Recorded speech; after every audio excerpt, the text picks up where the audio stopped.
მე შეგახსენებთ, რომ 9,357,964 საერთაშორისო მოგზაურის ვიზიტით დასრულდა 2019 წელი საქართველოში, ზრდა 2018 წელთან შედარებით თითქმის 8%-ია. ტურისტული ვიზიტების რაოდენობა 5 მილიონს გადააჭარბა, რაც დაახლოებით 7%-ით გაზრდილი მაჩვენებელია წინა წელთან შედარებით. ყველაზე მეტი საერთაშორისო ვიზიტი ტრადიციული ბაზრებიდან, აზერბაიჯანიდან, რუსეთიდან, სომხეთიდან და თურქეთიდან შედგა. ამასთან პოზიტიური ტენდენცია შეინიშნებოდა ევროკავშირის ქვეყნებიდან, მათ შორის გამოირჩევდნენ გერმანია, პოლონეთი, საფრანგეთი, გაერთიანებული სამეფო და ნიდერლანდები. წინასწარი მონაცემებით 2019 წელს შემოსავალი საერთაშორისო მოგზაურობიდან 3 მილიარდ 300 მილიონი დოლარია, წლიურად 1,4%-ით გაზრდილი მაჩვენებელი.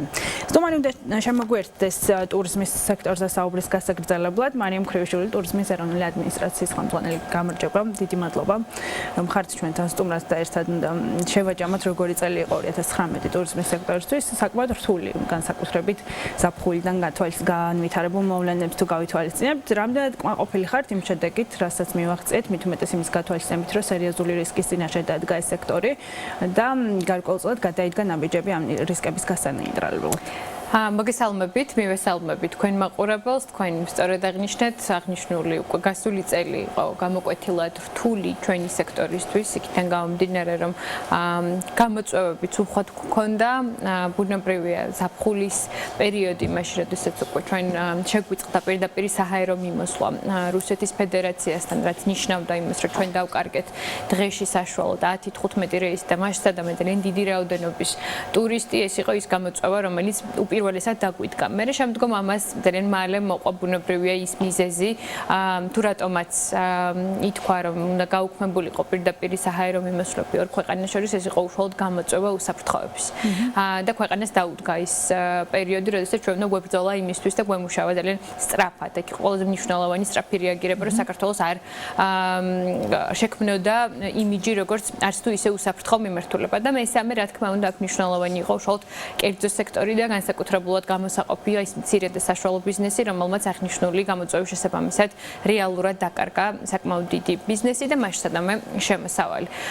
შესაძლებლად ალბათ შევაჯამებდით, რომ რა თქმა უნდა, ის შედეგები, რომელიც დაიდო უკვე წლიური ჭრილის და წრის ფარგლებში, საამაყოა ნამდვილად და ძალიან იქიდან გამომდინარე, რომ ის საქმიანობები, რომელიც ჩვენ გავაკეთეთ, ის ანტიკრიზისული გეგმა, რომელიც შემუშავდა დაუყოვნებლივ სახელმწიფოს მხრიდან, ის ძალიან ეფექტური თანამშრომლობა, რომელიც შედგა ჩვენსა და კერძო სექტორს შორის და აქ რა თქმა უნდა, ძალიან მნიშვნელოვანია, რომ ხაზი გაესვას, რომ ეს იყო ძალიან ჰარმონიული თანამშრომლობა კერძო საჯარო უწყებების, რომელსაც ერთი მიზანი გქონდა, რომ ტურიზმის ინდუსტრია გაზრდილიყო და ჩვენ ქვეყნის ეკონომიკაში შემოსულიყო კიდევ უფრო მეტი დანახარჯი საერთაშორისო მოგზაურობიდან. აქედან გამომდინარე, შეჯამებისთვის, რა თქმა უნდა, შევაჯამებდით, რომ არა აღნიშნული გამოწვევები ჩვენ რა თქმა უნდა და ფაქტის სახეზეა, რომ ჩვენ ბევრად უფრო მაღალი მაჩვენებლები გვექნებოდა, თუმცა ის მაჩვენებელი, რომელიც თქვენ უკვე აღნიშნეთ, რომ ჩვენ უკვე გადავაჭარბებთ 9,350,000-ზე მეტ საერთაშორისო მოგზაურს და 5 მილიონზე მეტ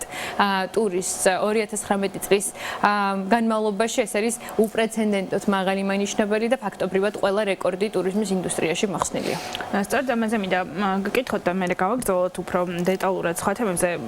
ჩვენ გქონდა პირდაპირ ეთერშიც და ისაც საუბარი აი ამ პერიოდში, როცა კრიზისი დადგა, როდესაც მიმდინარეობდა მუშაობა კონკრეტული ნაბიჯების გადასადგმელად, საკმაოდ პესიმისტური იყო მთავრობის განწყობა იმ პერიოდში და პროგნოზებიც, მათ შორის თქვენიც მე მახსოვს ეთერშიც ვისაუბრეთ ამაზე, რომ თქვენ ძალიან ესე მოლოდინი გქონდათ, რომ უფრო მეტად დავზარალდებოდით, ვიდრე რეალურად საბოლოო შედეგი დადგა. მიუხედავად ესეთი მნიშვნელოვანი კლებისა, რუსეთიდანაც კი შენარჩუნდა ზრდა ვიზიტორების წლის ტურიზმის ჭრილში უკვე თუმცა მინუსში გავიდა.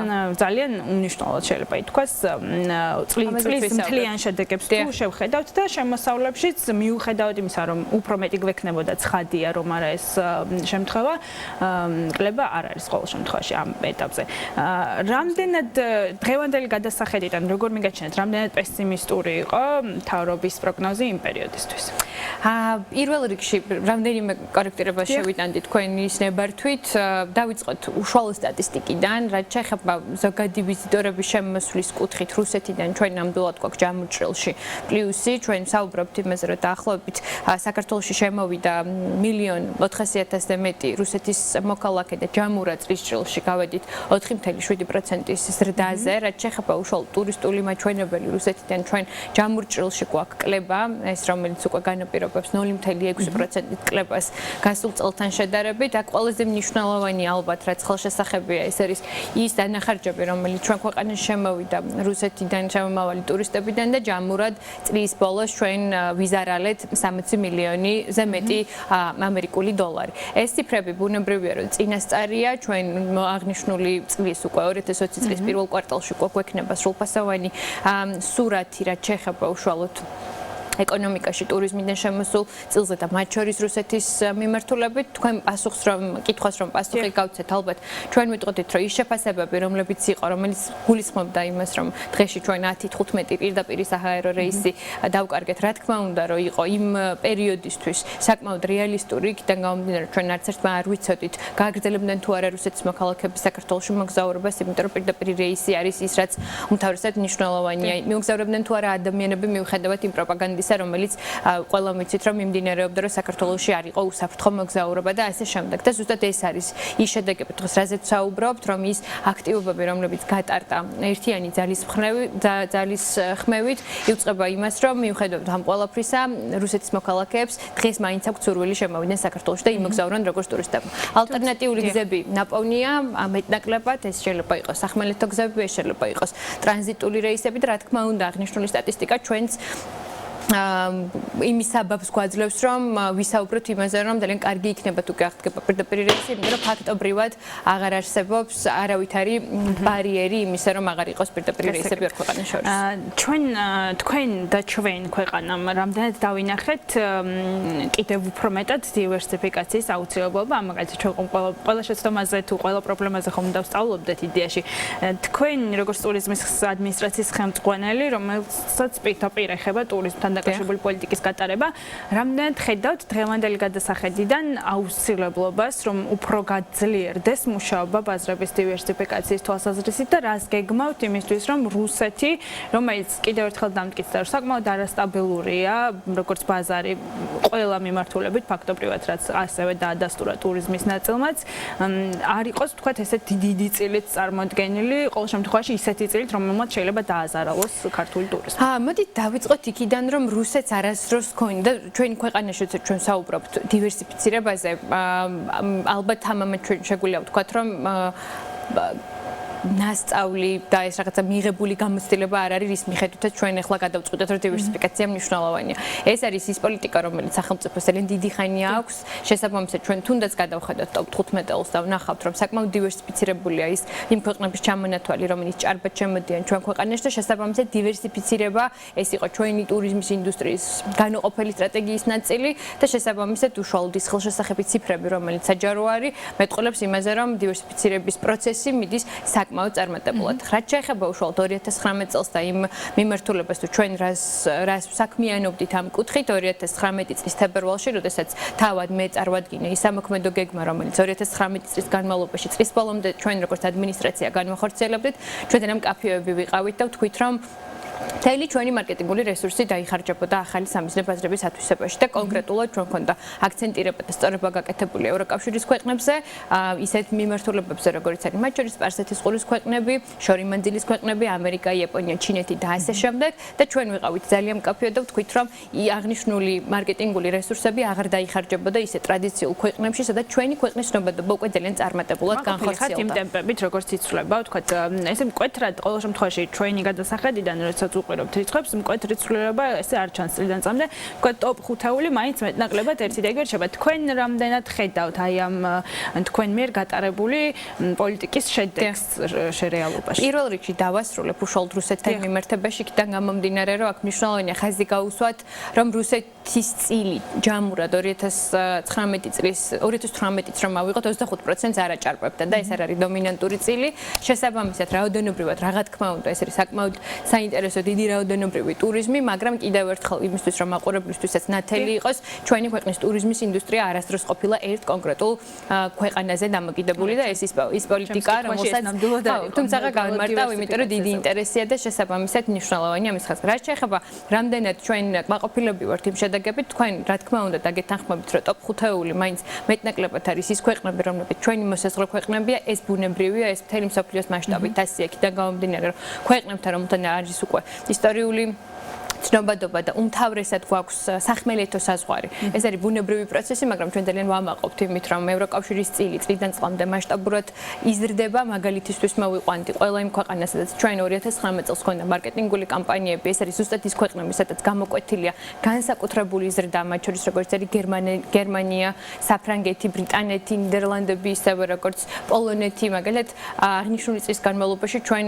ასევე ზუსტად ივლისისთვის მოვლენებიდან გამომდინარე, როგორც კრიზისული გეგმის ფარგლებში ჩვენ დაუგეგმავად დავიწყეთ კამპანიები ბალტიისპირეთის ქვეყნებში. ეს არ იყო ჩვენი სამოქმედო გეგმის ნაწილი, მაგრამ იქიდან გამომდინარე, რომ გვჭირდებოდა დამატებითი მგზავრთა ნაკადი და ტურისტული ნაკადი, მივიღეთ ესეთი გადაწყვეტილება და ძალიან ნათელია და შეჯამების დროსაც გამოვიტანეთ ეს მაგალითი. რა ხდებოდა ბალტიისპირეთის ქვეყნებში მანამ სანამ ჩვენ დავიწყებდით კამპანიებს, საშუალო ზრდის ტემპი იყო 2-3% და მას მერე რაც კამპანია იწყება, უკვე ნათელია დაახლოებით 1 თვის ჭრილში ადის უკვე 2 და 3 ნიშნა ზრდის ტემპზე. შესაბამისად, ბუნებრივია ამ კუთხით ჩვენ კმაყოფილები ვართ, ვზომავთ ყველა იმ აქტივობას, რასაც ჩვენ საერთაშორისო არეალზე ვაკეთებთ, ვზომავთ არა მხოლოდ ციფრებით, არამედ დანახარჯებით და იმ უკუგებით, რასაც სახელმწიფო იღებს უშუალოდ თითო ინვესტირებულ ლარზე და ჩვენ აღნიშნული ციფრიც, ანუ მონაცემებიც გავასაჯაროეთ და ვთქვით და გამოვიტანეთ მაგალითები მათ შორის გერმანიის, თუნდაც საუდის არაბეთში გატარებული კამპანიების და იქ ნათელია, რომ თითო ერთი ინვესტირებულ ლარზე უკუგება, მაგალითად საუდის არაბეთიდან უკვე უტოლდებოდა სწორედ მახსოვს 78 ლარს, იყო ქვეყნები, საიდანაც 200 ლარს საჭარბებდა და ასე შემდეგ. გასაგებია. ჩვენ სანამ თქვენთან დავიწყებდით საუბარს ჩვენმა ჟურნალისტმა ეს თქვათ წლის დასაწყისისთვის ის გამოწვევები შეაჯამა, რაც ტურიზმის სექტორის წარმომადგენლებს მიაჩნიათ, რომ არის რჩება, რაც მომსახურების ხარისხი, რაც ტრადიციულად არის ხოლმე ერთ-ერთი მთავარი დასახელებული საკითხი, ამას ემატება ინფრასტრუქტურის მიმართულებას და ეს განსაკუთრებით აქტუალურია ზამთრის ტურისტულ სეზონის დასაწყისში შექმნილი პრობლემის გამო, მაგალითად მთის კურორტებზე. გასაგებია, რომ ეს უშუალოდ თქვენი პრეროგატივა არ არის, თუმცა თქვენ კოორდინაციაში მუშაობთ სხვა უწყებებთან. პირველ რიგში გკითხავთ, ეხლა როგორი სიტუაცია, ბოლო ინფორმაცია რაც არის თქვენს ხელთ მთის კურორტებზე, სადაც შეიქმნა რიგი პრობლემები და უთოვლობას დაემატა ესეც და ასევე გკითხავთ, რა კეთდება იმისთვის, რომ მაქსიმალურად გამართული იყოს ინფრასტრუქტურა ტურისტულ ობიექტებზე და ზოგადად კურორტებზე, იმისთვის, რომ ეს იყოს ყველაზე ნაკლებად ხელშემშლელი ფაქტორი საქართველოს ჩამოსული ტურისტებისთვის. ალბათ დავიწყებთ იქიდან, რომ ყველას მოგეხსენებათ, ჩვენ 2019 წლის დეკემბერში უშუალოდ პრემიერ-მინისტრის გვამ ჰქონდა პირდაპირ დავალება არაერთ სტრუქტურას და უწყებას, რომელიც პირდაპირ ან არაპირდაპირ ჩართული არის უშუალოდ ტურიზმის ინდუსტრიაში, იმისთვის, რომ მაქსიმალურად გავაკეთებინა ყველაფერი, მიუხედავად იმისა, რომ მანამდეც მიმდინარეობდა, რა თქმა უნდა, სამუშაო პროცესები, რომ აღნიშნულ სეზონს ჩვენ გამოკვეთილად მზად ინფრასტრუქტურულად და არა მხოლოდ დავხვედროდით. შესაბამისად, აქ მნიშვნელოვანია ალბათ ჩამოვთვალოთ ყველა ის სამუშაო, რომელიც გაკეთდა, იმიტომ რომ მე ვფიქრობ და არა მხოლოდ მე, რომ ნამდვილად ბევრი გაკეთდა იმისთვის, რომ დღეს ბევრად უფრო უკეთესი, თუნდაც მომსახურების, თუნდაც ინფრასტრუქტურული ვითარება დახვდეს დამსვენებელს, ქართულს, ისევე როგორც საერთაშორისოს, მათ შორის როგორიც არის დამატებითი საპარკინგე ზონების მოწყობა, ჩვენ გვახსოვს ბაკურიანში გამოწვევა საცობების, რომელიც ჩვენ შარშან-ზამთარს შესაბამისად ეს იყო ერთ-ერთი სამოქმედო გეგმის, ასე ვთქვათ, ნაწილი და შესაბამისად იმისთვის, რომ შეგვემსუბუქებინა ის ვითარება, იმიტომ რომ ვიცით, რომ ჭარბია ტურისტული საბედნიერო ტურისტული ნაკადები ჩვენს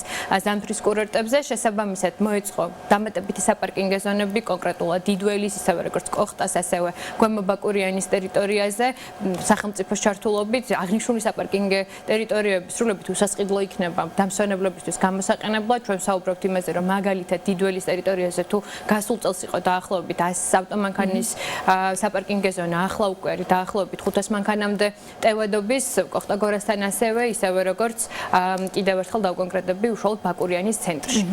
გარდა ამისა ბაკურიანში იქიდან გამომდინარე რომ ძალიან ბევრი მანქანა არის, ასევე იქნა გადაწყვეტილება მიღებული და თბილისის მერიის დახმარებით ჩვენ მობილიზება გავუკეთეთ 10-მდე ავტობუსს, რომელიც უკვე ადგილზე არის ბაკურიანში. ავტობუსი აკეთებს წრიული მარშრუტით ემსახურება დამსვენებლებს და შესაბამისად კოხტასთან ისევე როგორც დიდველთან ასევე ეგრეთ წოდებულ 25-იანებთან წრიულად ემსახურება სრულებით უსასყიდლოდ მოსახლეობას და ყველა კატეგორიის დამსვენებელს.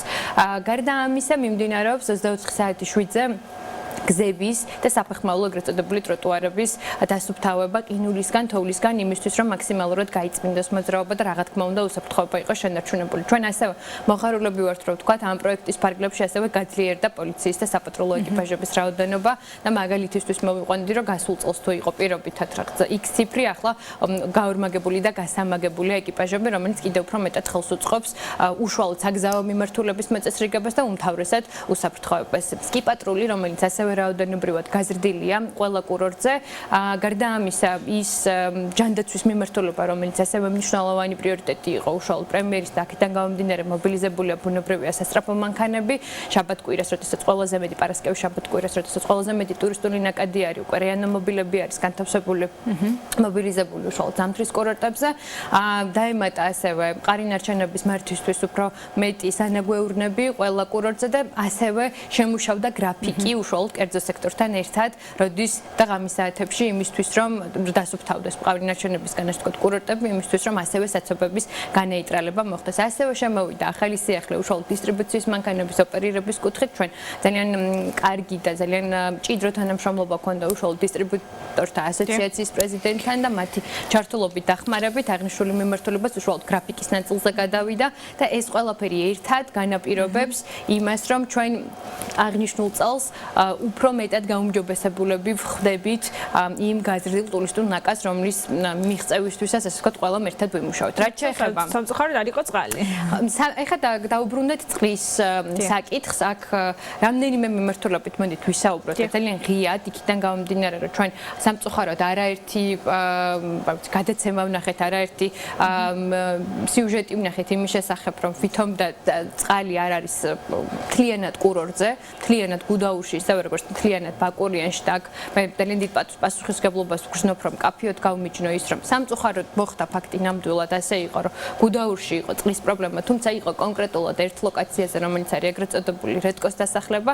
ჩვენ რა თქმა უნდა გვესმის, რომ საკმაოდ დიდი დასახლებაა და მას სადამე შედარებით დიდი რაოდენობის დამსვენებლები არიან ქართველები, ისევე როგორც უცხოელები, თუმცა აქ ასევე უნდა ითქვას, რომ ყველა სხვა ტერიტორია და გუდაური, ისევე როგორც ბაკურიანი საკმაოდ დიდი კურორტია და ყველა სხვა სასტუმროს არ შექმნია არავითარი პრობლემა წყალმომარაგების კუთხით. ჩვენ ვიმყოფებოდით ბაკურიანში როგორც ტურიზმის ადმინისტრაცია იმისთვის რომ პირდაპირ კომუნიკაცია დაგვემყარებინა სასტუმროებთან, რომ სწორედ გაგვეგო რა ზარალზე იყო საუბარი, თუ იყო ასე და ასე შემდეგ. შესაბამისად, პოზიტიური მხარე, რაც კი შეგვიძლია ვთქვათ, არის ის, რომ ის ძირითადი ტურისტული ნაკადები კი არ ტოვებდნენ კურორტებს, არამედ გადადიოდნენ და ნახულობდნენ ალტერნატიულ განთავსების ობიექტებს, რომლებსაც არ ჰქონდათ აღნიშნული წყლის პრობლემა, რაც ცუდია იქიდან გამომდინარე, რომ არსებული დასახლება, რა თქმა უნდა, ბიზნესს კარგავს, თუმცა მეორეა, რომ მურჭრილში ჩვენ როგორც ტურიზმის ადმინისტრაცია ვალდებულები ვართ, რომ ჯამურად შევხედოთ კურორტზე ვითარებას და ჩვენ შეგვიძლია ვთქვათ, რომ უმეტესი ალბათ ნაკადი ტურისტების და რა თქმა უნდა არ ტოვებდა ნაკადს და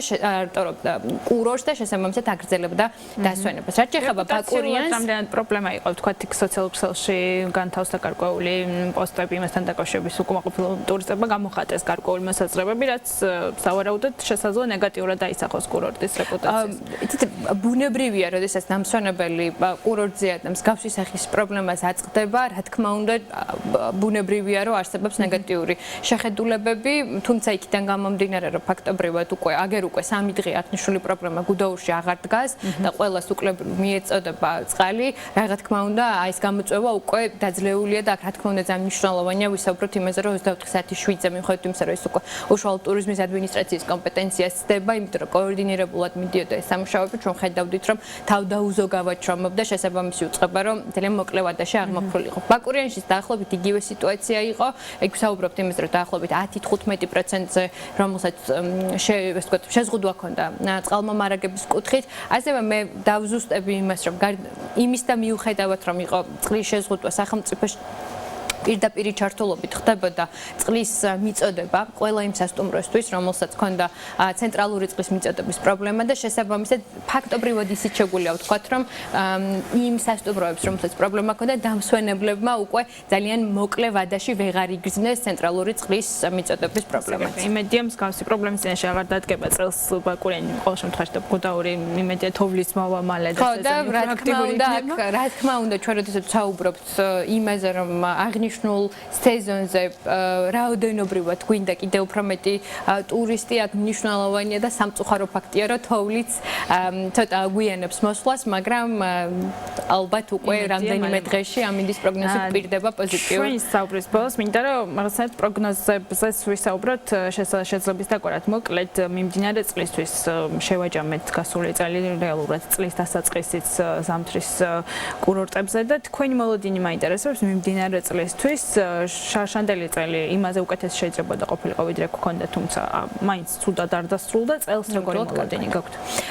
გასული წლის შედეგები გვაძლევს იმის ამბიციას და იმის გაჭრეტის მიზნებს, რომ ჩვენ ბევრად უფრო კარგი წელი უნდა გქონდეს, ვიდრე გქონდა გასული წელი. რა თქმა უნდა, ჩვენი სურვილი და ამბიცია და თავდადება არის იმისა, რომ ტურიზმის ინდუსტრია კიდევ უფრო მეტად უნდა გაიზარდოს. ჩვენთვის მნიშვნელოვანია, რომ წილი ევროკავშირის ქვეყნების კიდევ უფრო მეტად წინ წამოიწიოს. აქ დავკონკრეტები, რატო ვაკეთებთ ასეთ ქვეყნებზე უფრო მეტ აქცენტირებას, იმიტომ რომ ეს არის ყველა ის ქვეყანა, რომელიც გამოირჩევა მხარჯველუნარიანობით. აღნიშნულ წელს ჩვენ არაერთ პროექტს გავატარებთ, რომელიც ასევე ხელშეუწყობს სერვისის გაუმჯობესებას, რომელიც გულისხმობს გადამზადებას და უსასყიდლოდ გადამზადებას მთელი საქართველოს მასშტაბით.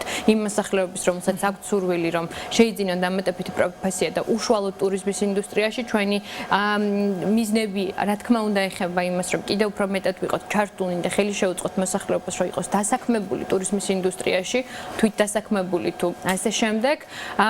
რა თქმა უნდა, ის აქტივობები, რომელიც საქართველოს ცნობადობის ამაღლებას ეხება, ეს არის ჩვენი ერთ-ერთი უმთავრესი პრიორიტეტი და ასევე ის პროდუქტის განვითარება და შიდა პროდუქტის დივერსიფიცირება, რომელიც გვეხმარება მოვიზიდოთ აბსოლუტურად სხვადასხვა კატეგორიის საერთაშორისო მოგზაური და ხელი შეუწყოთ და დავაინტერესოთ მეტ ქართველს იმოგზაუროს უმთავრესად საქართველოში და შემდგომ სხვა ქვეყნებში. ნამდვილად ძალიან დიდი მადლობა საინტერესო საუბრისთვის. ძალიან დიდი იმედი მაქვს, რომ ნამდვილად უკეთეს წელი იქნება ვიდრე წინა და კიდევ უფრო უკეთესი ვიდრე 2018 ასევე. დიდი მადლობა საინტერესო საუბრისთვის. მარიამ ქრივიშვილი, ტურიზმის ეროვნული ადმინისტრაციის ხელმძღვანელი გახდათ ჩვენი სტუმარი, ვსაუბრობდით 2019 წლის შედეგებზე და ასევე 2020 წლისთვის მოლოდინებზე.